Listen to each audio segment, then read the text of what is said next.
Ahora vamos a compartir pantalla.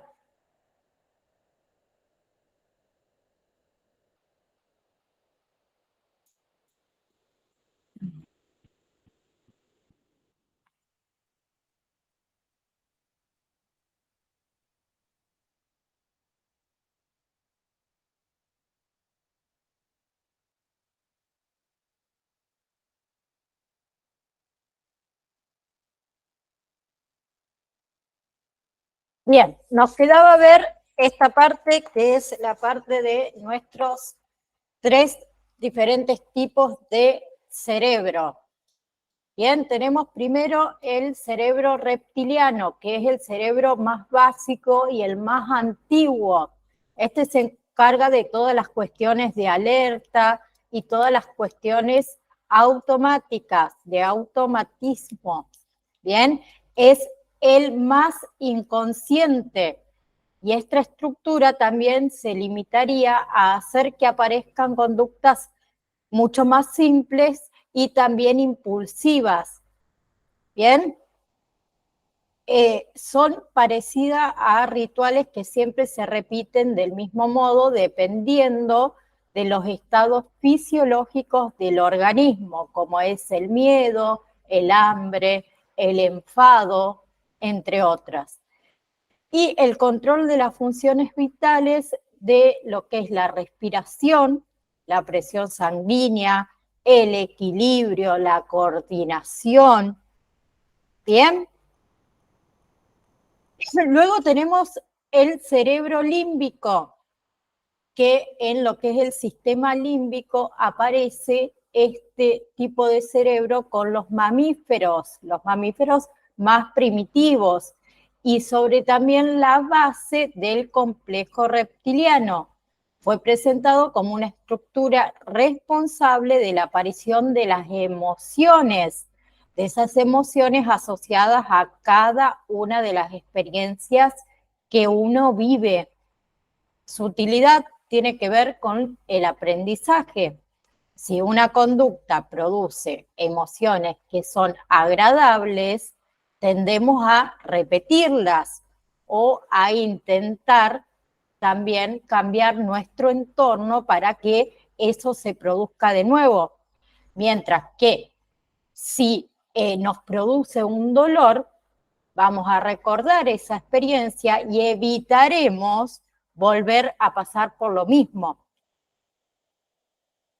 Este opera desde la estructura conocida como la amígdala. La amígdala es la estructura del centro de la memoria emocional. Cuando uno recibe un estímulo, la amígdala lo chequea con la memoria previa y hace que reaccionemos a consecuencia. ¿Bien? Si el estímulo obviamente es placentero, produce conductas de acercamiento. En cambio, si ese estímulo es doloroso o es amenazante, hace que lo ataquemos o huyamos de él. ¿Bien? La amígdala es categórica. ¿Por qué? Porque toda la información que recibe la evalúa en términos de podríamos decirlo acá, de sinónimo y antónimo. Siempre, nunca, bueno, malo, el contrario. ¿Bien? También es autoconfirmante. ¿Por qué? Porque filtra información y solo percibe aquello que confirma sus creencias. ¿Bien? Y también es irracional y es inconsciente. Luego tenemos lo que es el tálamo y el hipocampo. El tálamo, que aquí ustedes lo pueden percibir en la imagen de abajo, y el hipotálamo. Tenemos el tálamo, que es el área del cerebro emocional que ayuda a procesar la información proveniente de los órganos sensoriales, y también es la encargada de transmitir a las otras partes de nuestro cerebro y actúa como estación de relevo sensorial o posada sensitiva. los estímulos que uno percibe a través de los sentidos, excepto por el sentido del olfato, siguen primero al tálamo, en lo cual después envía mensajes a los otros nudos cerebrales.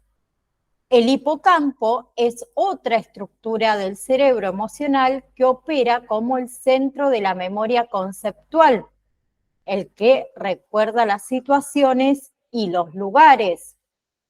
Bien, por lo tanto, el hipocampo es el que reconocemos cuando, por ejemplo, vemos la cara de alguien que es conocido.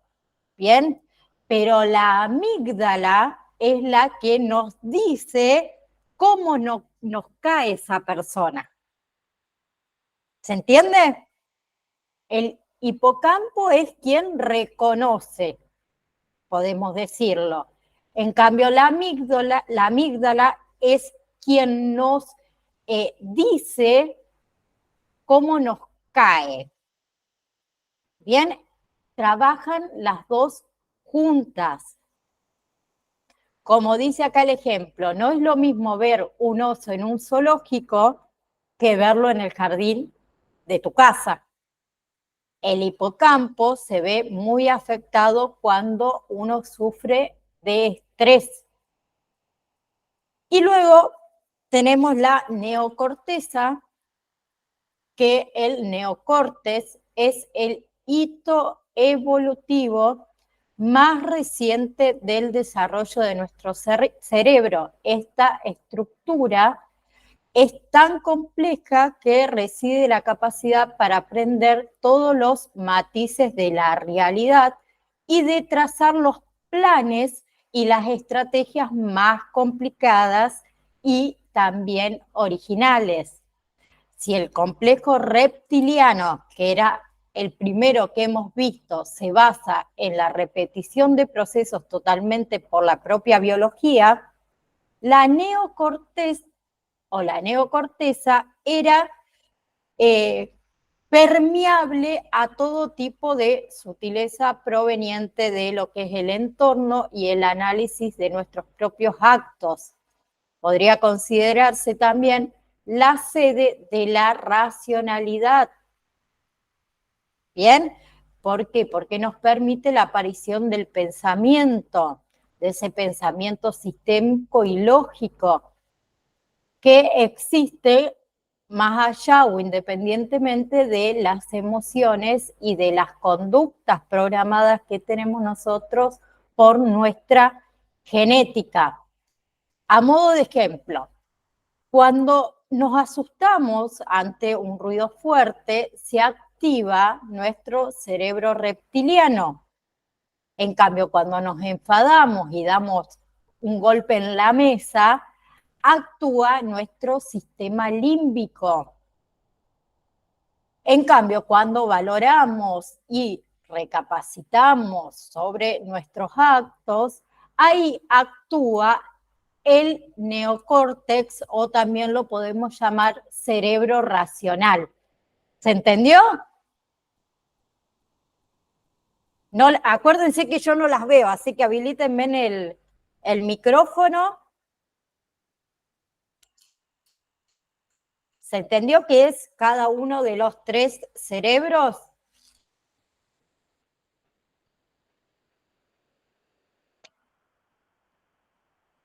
Bueno, voy a suponer que sí. Sí, yo entendí. Bien, gracias por responderme. Bien, vamos a seguir entonces ahora con las emociones, que es muy cortito. Las emociones en sí son estados afectivos que experimentamos, ¿sí? Son reacciones subjetivas al ambiente que vienen acompañadas de cambios fisiológicos, cambios orgánicos, y también endocrinos, y son de origen innato. Tenemos emociones primarias y secundarias. Las emociones primarias son el miedo, la sorpresa, la adversión, la ira, la alegría y la tristeza, perdón. Quería ver algo. La adversión, ¿alguien sabe lo que significa? Adversión es el sentimiento de rechazo hacia una persona o alguna cosa. ¿Bien? Y luego tenemos lo que son las emociones secundarias, que de las emociones primarias y desde su combinación se forman estas emociones secundarias que son influenciadas según mayormente por distintas culturas. Por ejemplo, tenemos de la ira y el rechazo, se me fue el mouse, y el rechazo, aparece esta emoción secundaria que es el desprecio. ¿Bien? Luego, por ejemplo, tenemos de la alegría y el agrado, esta emoción secundaria que es el amor, por ejemplo. ¿Bien? Las primeras emociones, las emociones primarias, son innatas nuestras.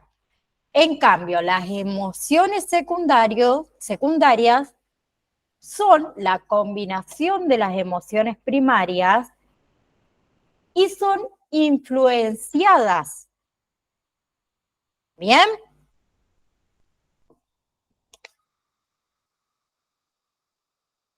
Ahí estoy. Ahora sí las veo. Dejar de compartir. Porque cuando comparto pantalla, yo a ustedes no las veo. O sea, veo la pantalla que estoy compartiendo. Entonces parece que hablo sola. Si ustedes no me habilitan el micrófono, no tengo idea. ¿Bien? ¿Se entendió? Los tres tipos de cerebro que tenemos y las emociones primarias, secundarias, y a qué se debe cada una de ellas. ¿Bien? ¿Sí? Bien, gracias. Quiero aclarar porque yo a una alumna, no sé a quién, que me escribió, yo les comenté que íbamos a ver duelo, pero antes de eso tengo estrés, así que le pido perdón que me confundí. Igual les pasé, porque vi que todavía ustedes no tienen acceso al campus virtual. Le pasé al grupo de WhatsApp unos PDFs para que ustedes ya lo tengan. Así que vamos a seguir con estrés. Y otra cosa, yo no suelo dar las clases de esta manera, pero me lo han pedido que por favor me guíe directamente de los PDFs que tienen ustedes. A mí en realidad me resulta, siempre lo digo, aburrido que yo les tenga que leer el PDF, pero bueno, me lo han pedido así que nos vamos a guiar del PDF que ustedes tienen. En realidad en mis clases yo suelo dar otro tipo de información aparte de lo que ustedes tienen en el PDF, pero me pidieron que se les estaba armando un poco de lío, así que bueno, nos vamos a guiar por los PDF que les mandé. ¿Bien? Bien. Primeramente vamos a ver lo que es la introducción a la comprensión del estrés. ¿Qué sucede? Cuando el organismo está en el equilibrio, ¿bien? En equilibrio hace referencia a esos parámetros que nosotros tenemos fisiológicos, como es el ritmo cardíaco, el nivel de glucosa, la temperatura y la presión arterial, entre otros. Se encuentra uno en lo más cercano posible a esa idea en cuanto a que nuestro funcionamiento corporal está en el momento ideal. ¿Bien? Entonces, se considera, les voy a pedir que quien tenga el micrófono abierto me lo cierre, ahí está. Ahí está. Entonces, por ello se considera como estresante a todo factor del medio ambiente que rompa con ese equilibrio y ese buen funcionamiento corporal. ¿Bien? Lo que es la respuesta del estrés es un conjunto de adaptaciones fisiológicas que se activan en el organismo para afrontar diversas situaciones con el fin de poder solucionarla, ¿sí? O tratar de volver a restablecer ese equilibrio que se ha perdido. Por otra parte, cuando nuestro cuerpo se expone a un daño o a alguna amenaza, también se producen cambios fisiológicos, que eso se conoce como respuesta del estrés o directamente estrés. ¿Bien? Luego tenemos los estímulos estresantes psicológicos, como puede ser una pelea con un vecino, con un amigo, perder el trabajo, se te extravió tu mascota, lo que fuera. Tenemos estímulos estresantes y también tenemos estímulos estresantes como los cambios físicos. Por ejemplo, otro estresor es la exposición al frío por largo tiempo. ¿Sí? Producen cambios fisiológicos que son muy similares. ¿Sí? Pero solamente el estrés crónico se reconoce como una enfermedad. Vamos a suponer, yo hoy en día, les cuento, se me rompió el auto, mañana tengo que ir a retirar a mi suegra a otro pueblo y ir al oculista y se me rompió el auto. Tengo un estrés galopante. Pero mi estrés que yo tengo hoy en día es producto de, no es crónico. Entonces no es una enfermedad lo que me está pasando hoy. Si mi estrés se prolonga con el tiempo, que se vuelve crónico, se convierte en enfermedad. ¿Bien? Bien. En lo que es la actualidad, lo que es el estrés es mucho más amplio y se tiene en cuenta el modo en que cada persona interpreta y también afronta cada situación. Bien, el estrés en lo que son las personas, los mamíferos, consiste en una serie de cambios que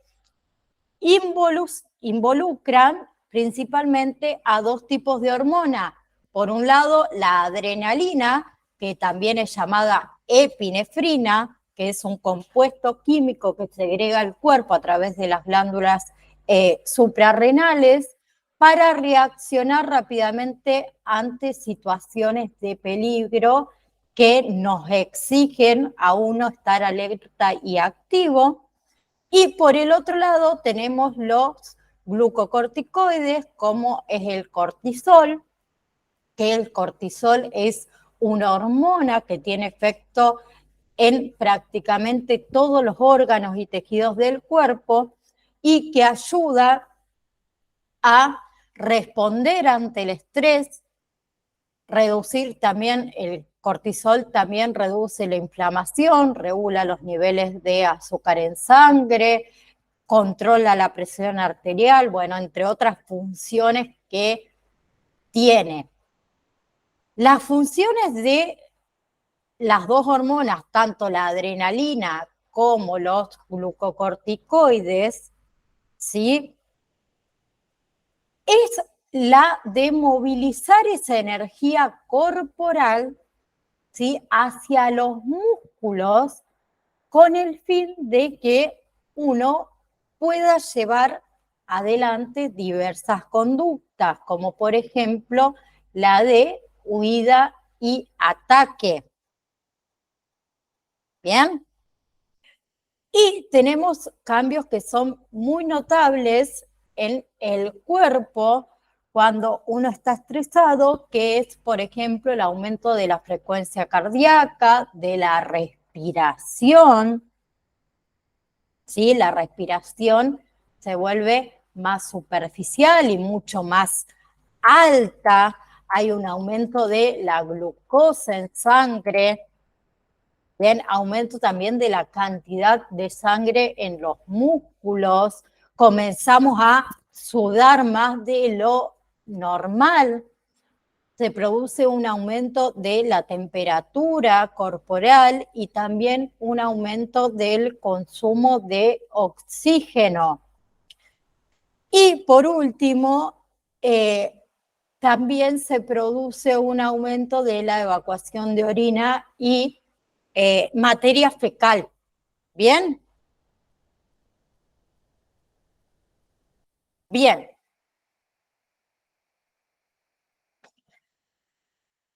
Bien. Ahora sí.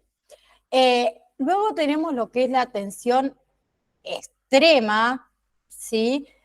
Cuando uno ya no puede más, que también tiene efectos nocivos sobre lo que es el funcionamiento cognitivo, como es la capacidad de aprender y también de memorizar. Los aprendizajes emocionales,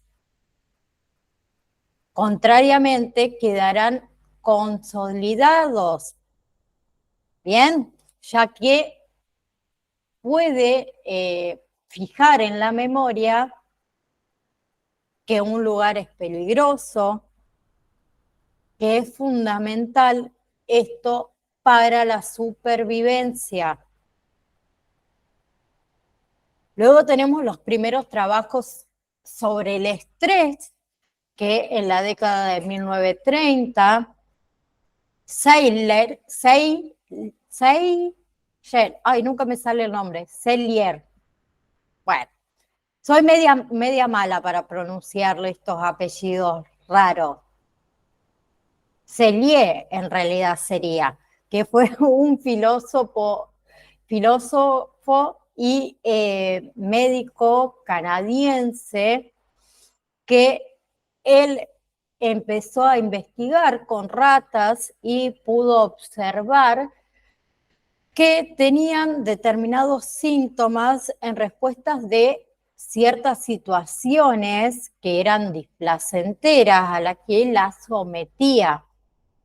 Y para recibir una respuesta, él tomó un término de la física y estableció que esas ratas estaban sufriendo estrés. ¿Bien? Pero en sí, ¿qué es el estrés? Tenemos un especialista que es Rossetti, este apellido me sale divino, que define al estrés como un mecanismo normal del organismo que nos prepara para enfrentar lo cotidiano de la vida. Se me cerró la ventana. Se trata de una reacción tanto mental como física frente a determinados hechos. Y cuando pasa un nivel, se convierte en un estrés anormal o un distrés que ya sería patológico, e insiste en que hay que aprender a manejar el estrés, porque ese estrés se puede convertir en un enemigo para nosotros mismos. Luego tenemos a un neurocientífico que es Sapolsky, que él fue un reconocido neurólogo que estudió el estrés, y él expresa que todos los vertebrados responden a situaciones estresantes liberando hormonas, como es la adrenalina y los glucocorticoides. ¿Esto qué hace? aumentan la frecuencia cardíaca y el nivel de energía del animal. Y la respuesta al estrés es increíblemente antigua, evolutivamente hablando. Tanto los peces, las aves, los reptiles segregan esas mismas hormonas del estrés igual que nosotros. Pero ¿qué sucede? Su metabolismo no se desborda como lo hacemos nosotros como personas. ¿Bien? Bien.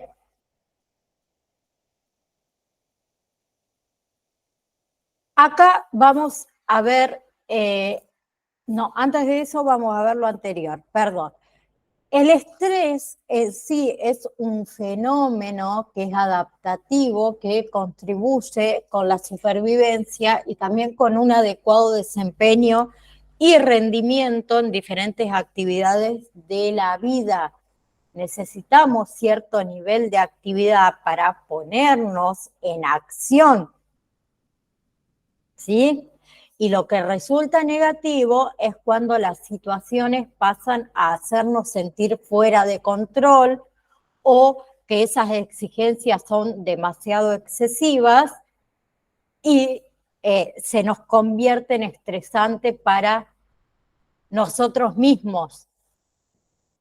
Dentro del estrés tenemos el eustrés y el distrés.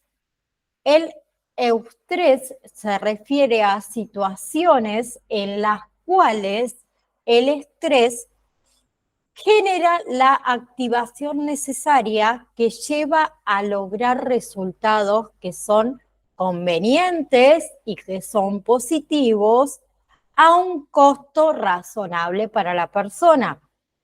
En cambio, el distrés se produce cuando las situaciones superan la capacidad que tiene uno de afrontamiento y produce consecuencias negativas, tanto para la salud como para el bienestar psicológico.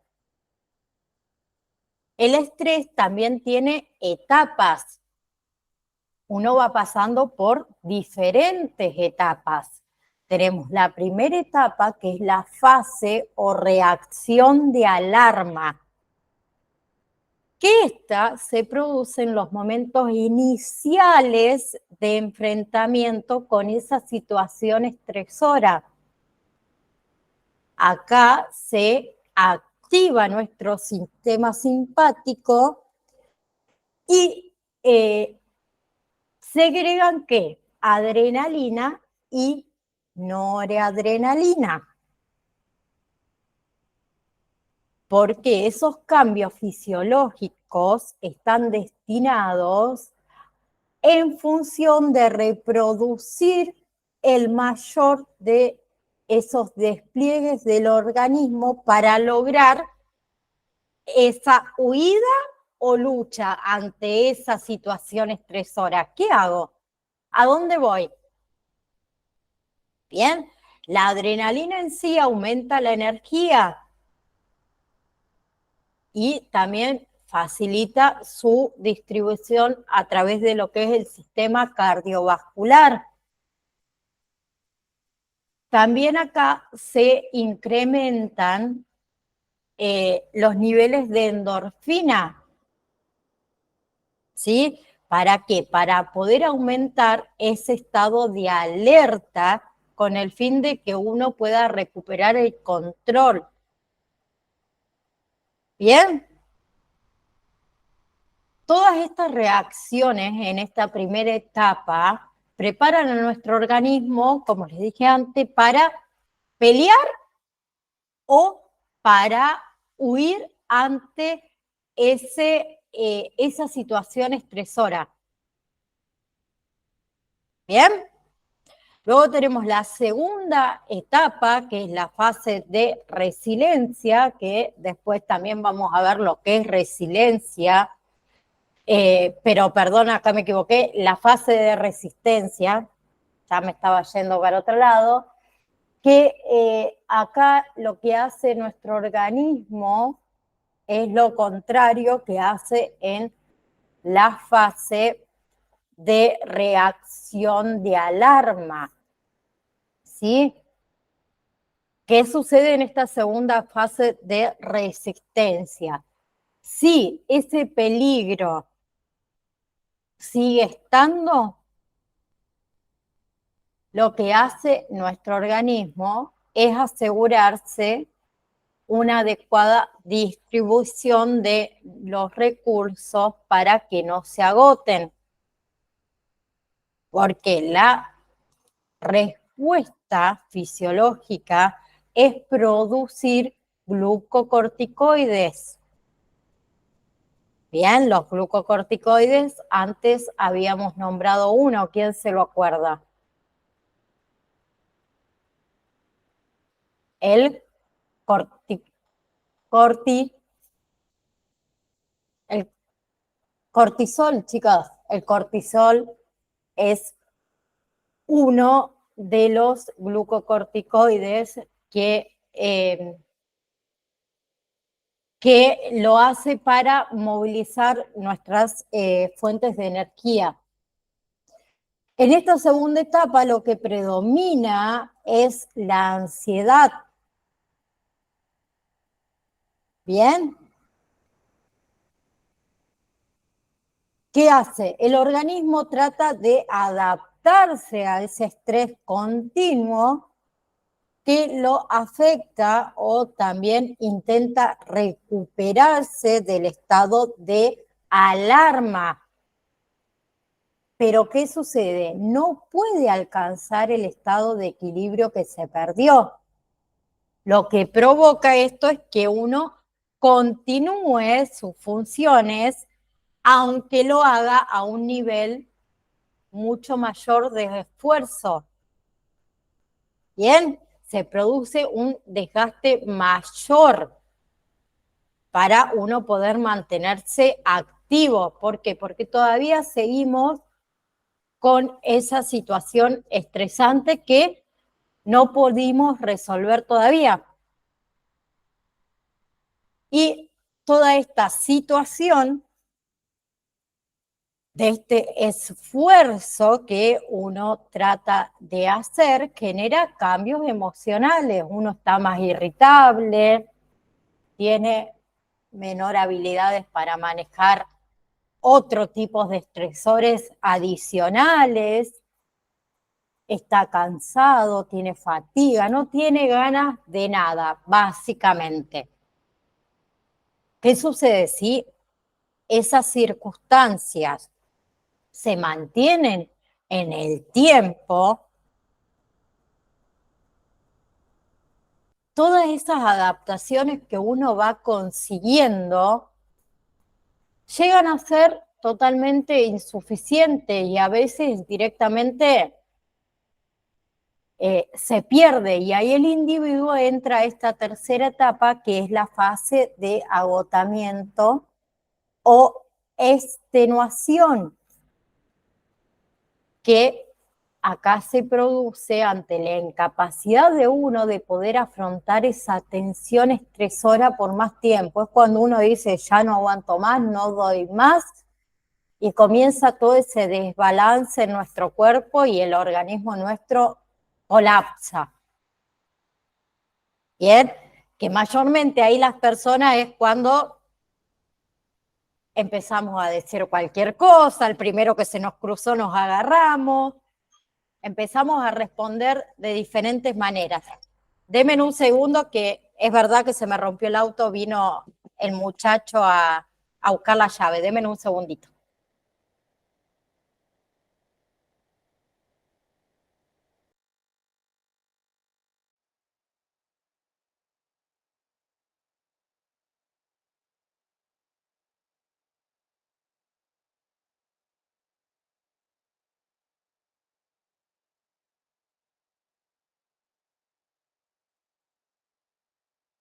Era verdad que estoy estresada porque de verdad que se me rompió el auto. Pero bueno, son cosas que a uno le pasa. Entonces les explicaba que si uno no puede superar ese factor estresante, pasamos a esta segunda etapa que es la fase de agotamiento. Bien, y como resultado de ese estrés que es continuo durante esta etapa, pueden surgir diferentes enfermedades que Celiech, bueno, no me sale, las denominó como enfermedades de adaptación. Puede aparecer hipertensión, pueden aparecer úlceras, pueden aparecer muchos dolores de cabeza, migraña, alteraciones dermatológicas. Bien, puede haber infartos de miocardio, puede haber ataques al corazón. Bien.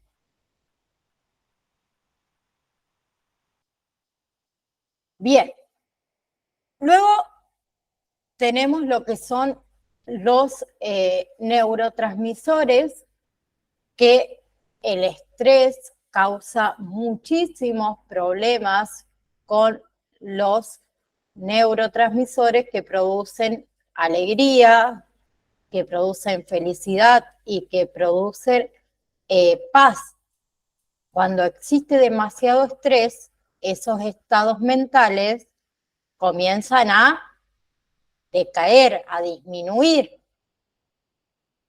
Tanto la adrenalina como la dopamina como la serotonina, que son químicos cerebrales, comienzan a disminuir cuando ese nivel de estrés son mayor a los niveles que la persona puede manejar. Bien, la serotonina en sí es la responsable del sueño y regula los relojes biológicos internos de cada persona. Ese reloj interno al que hacemos referencia está localizado en el centro de nuestro cerebro y son un conjunto de células que se llama glándula pineal, que es quien nos provee de esa sensación de paz, de tranquilidad, de relajación, en donde nuestro organismo se repara, se recupera. Luego tenemos la noradrenalina, que es un pariente muy cercanito de la adrenalina, que esta cumple función de darnos ese nivel de energía. Bien, entonces para que uno se sienta con energía, es esencial que la noradrenalina funcione como corresponde. Y por último tenemos la dopamina, que dentro de esta tenemos la morfina y la heroína, que son drogas muy potentes, conocidas por el hombre para disminuir el dolor y también para producir placer. Y se han descubierto que existen algunas moléculas similares a la morfina que se producen en nuestro cerebro, que son conocidas como endorfinas y son las responsables de nuestra percepción del dolor. Bajo ciertas condiciones, la secreción esta aumenta y hace que las personas sean mucho menos sensibles al dolor. Y en otras situaciones, la secreción disminuye y hace que las personas sean mucho más susceptibles al dolor. ¿Bien? Entonces, esta variación de endorfina, que la endorfina es una sustancia que elabora nuestro cuerpo para que pueda uno aliviar el dolor y dar esa sensación de bienestar. Cuando estas variaciones en este nivel de endorfina podría explicarse el que por qué de las diferencias de la percepción del dolor ante un mismo estímulo doloroso. Vamos a suponer, Porque Cintia, que es la que te veo acá, Cintia, yo y Elizabeth somos hermanas, ¿sí? Y Cintia y yo nos peleamos con Elizabeth. Para Elizabeth fue a lo mejor mucho más dolorosa esa pelea que para mí. Yo me la tomo como, mañana nos hablamos de nuevo.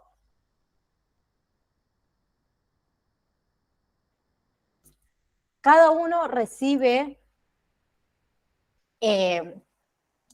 percibe, mejor dicho, el dolor según la secreción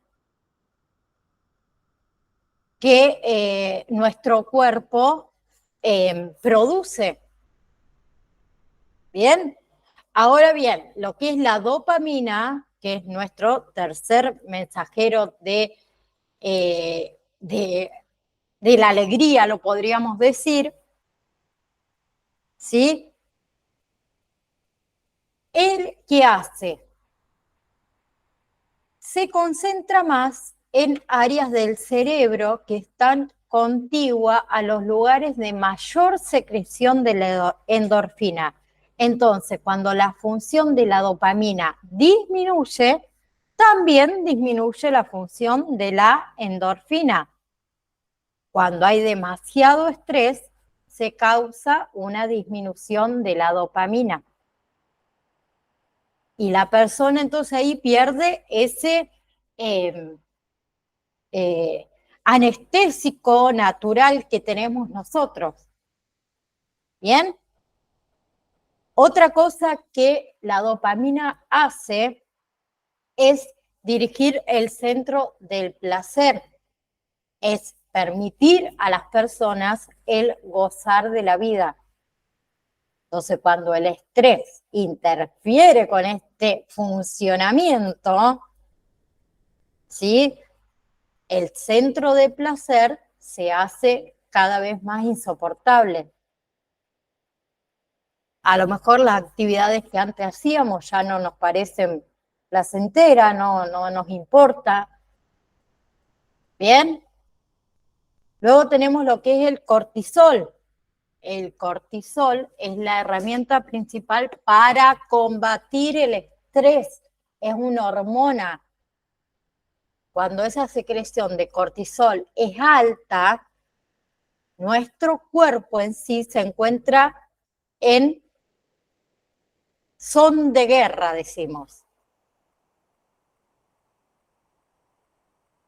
Cuando también está preparada para condiciones de estrés, tales como son los traumas, cuando uno tiene hambre también pasa por estrés, cuando se produce, mejor dicho, una hemorragia, también uno pasa por estrés.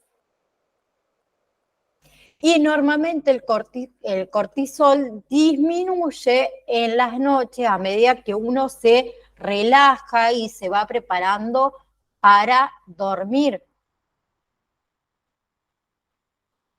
Bien, luego tenemos lo que es el sobreestrés, que todos hemos experimentado alguna vez periodos de sobreestrés en nuestra vida, como cuando nos pasa a nosotras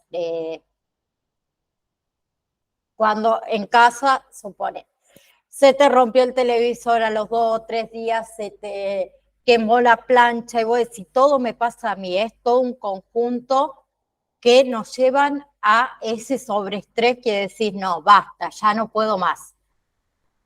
Pero ¿cómo manejar ese sobreestrés?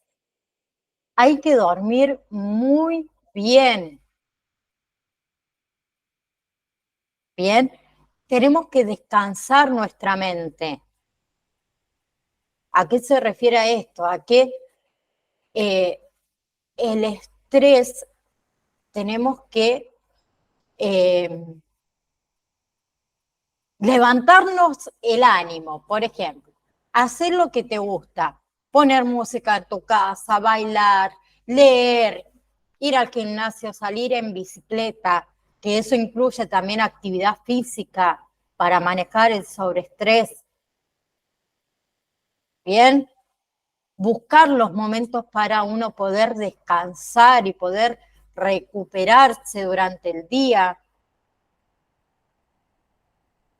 Tratar de implementar en nuestra vida la palabra no con frecuencia, saber decir no. Es otra de las cosas para manejar el sobreestrés. Y también tenemos el equilibrio en nuestras dietas. ¿Bien? Bien. Las etapas por las cuales uno pasa cuando está pasando por algún tipo de situación estresora es cuando el sujeto se comienza a tensar por alguna situación o por algún estímulo dentro del organismo, se presentan unas reacciones fisiológicas que se pueden dividir en 3 etapas, que era la etapa de alarma, ¿se acuerdan? La de adaptación o resistencia y el agotamiento.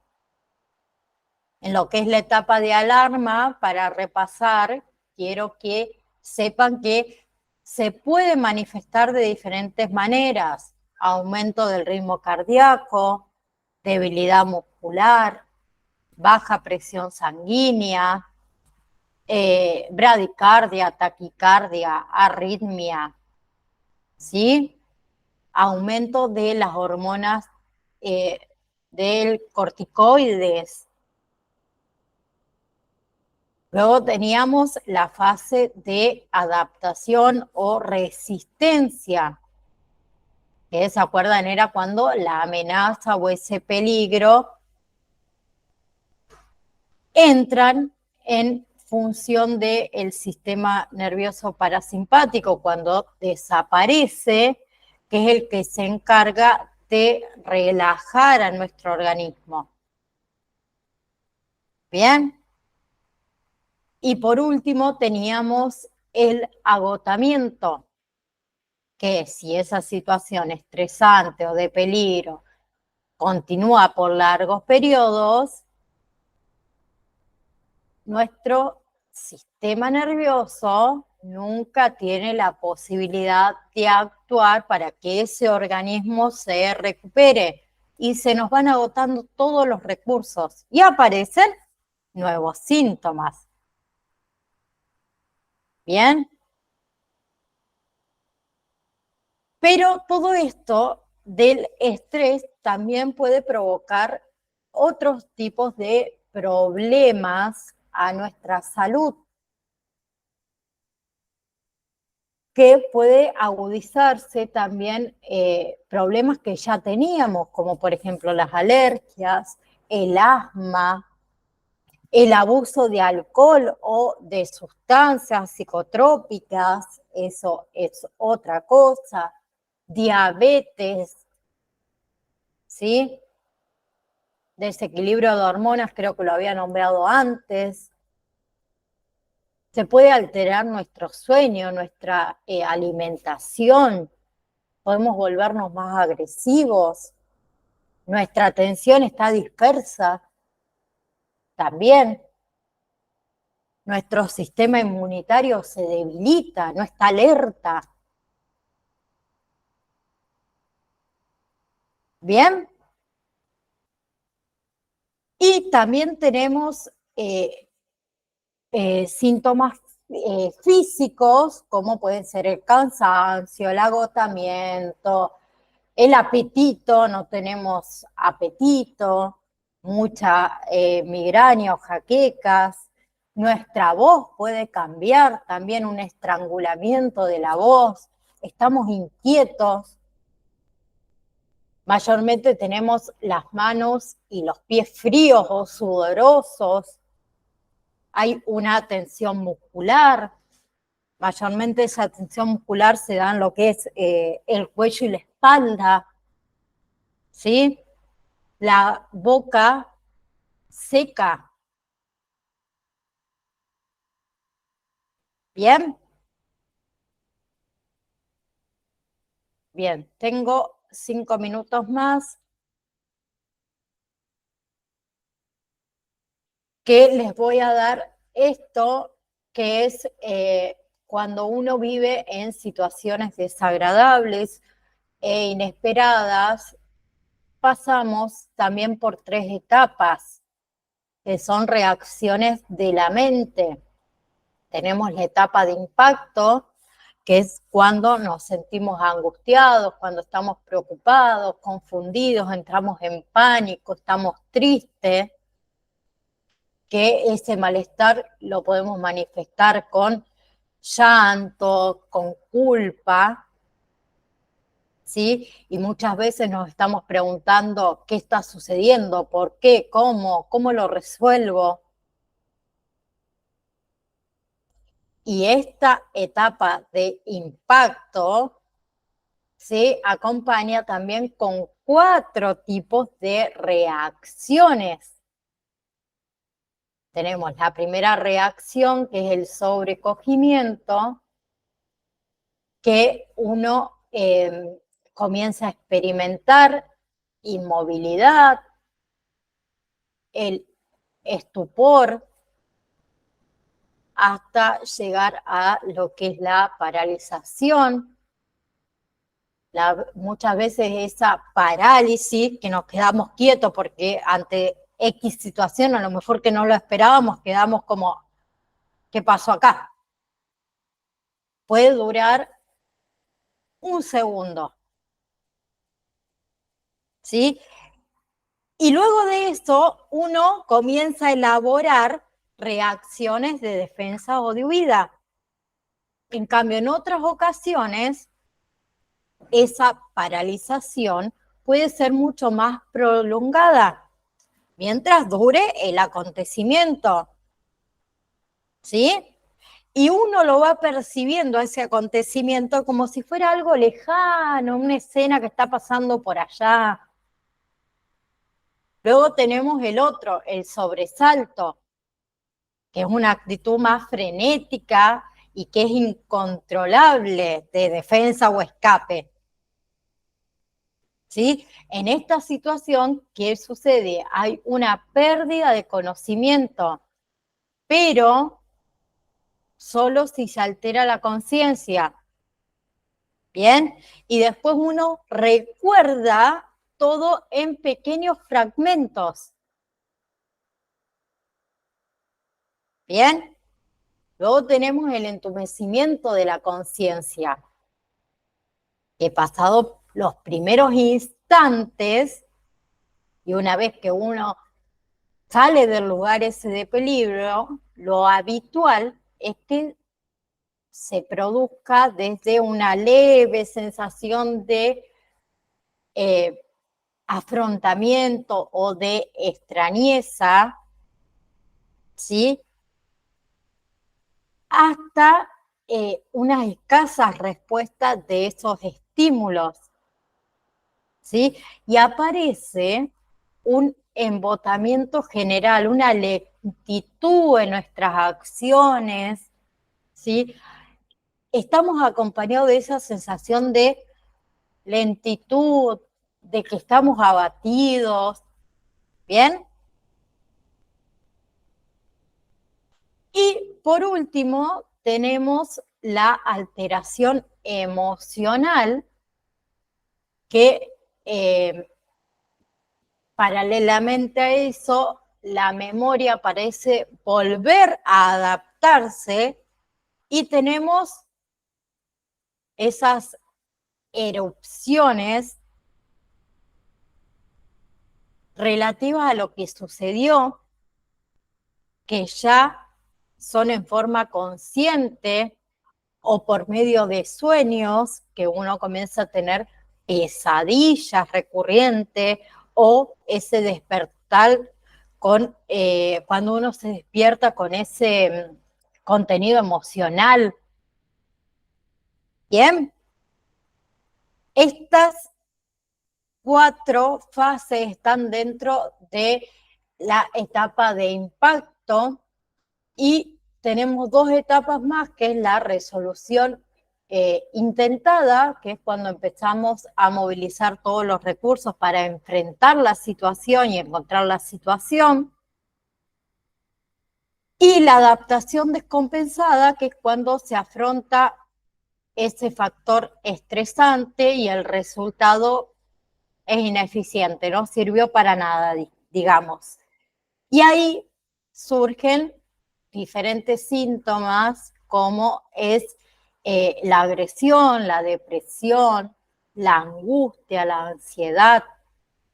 Y también pueden aparecer enfermedades físicas como son la gastritis, que nos empezamos a sentir mal de nuestro estómago, la hipertensión, entre otras. ¿Bien? Bien, me quedaría lo que es afrontamiento y resiliencia, y déjenme ver qué más. Que lo voy a dejar para la próxima clase porque no voy a llegar. Sí, afrontamiento y resiliencia. Y de ahí vamos a pasar a ansiedad. ¿Bien? A ansiedad, y si llegamos también, que creería que sí, vamos a comenzar con duelo. Bien, acuérdense que esto es una especialización, así que vamos a ir rapidito, porque después de esta clase ya solo nos quedan 6 clases más. ¿Bien? Quiero que la clase que viene terminemos con eso para poder empezar de lleno en nuestra 4ª clase con lo que son los primeros auxilios psicológicos. ¿Bien? Nos vemos entonces el próximo miércoles. Recuerden que ustedes pueden ver la clase grabada. La clase anterior ya está en la descripción del grupo de WhatsApp para que ustedes la vean nuevamente a quien le interese. Y el material de estudio lo pasé al grupo de WhatsApp. ¿Bien? Bien, entonces sí, nos vemos el próximo miércoles a la